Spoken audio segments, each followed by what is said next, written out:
মই কংগ্ৰেছ দলৰ এই সাংসদ গৌৰৱ গগৈ ডাঙৰীয়াক ক'ব খোজো, আপুনি বিৰোধিতা কৰি থাকক, কিন্তু অসমে সপোন দেখিছে আকাশ চোৱাৰ, আৰু অসমে আকাশ চুবই, এই কথা মই আপোনাক স্পষ্টভাৱে ক'ব বিচাৰো।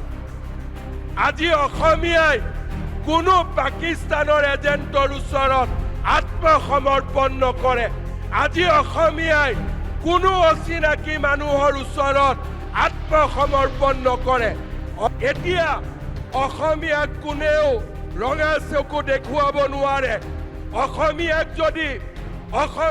যদি কোনোবাই ৰঙা চকু দেখুৱাবলৈ চেষ্টা কৰে, তেনে ব্যক্তিক আমি যেনেকৈ 1.5 লাখ বিঘা ভূমিৰ পৰা উচ্ছেদ কৰিছো, আমি তেনেকৈ অসমীয়াই মৰণপণ যুঁজ দিবলৈ সাজু হৈছো।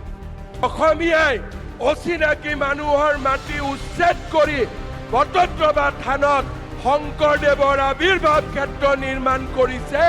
কাজিৰঙাত আজি অচিনাকি মানুহক উচ্ছেদ কৰি আমি এলিভেটেড কৰিডৰ নিৰ্মাণ কৰিম। এয়া হৈছে নতুন অসমৰ স্বপ্ন, এয়া হৈছে নতুন অসমৰ দিগন্ত।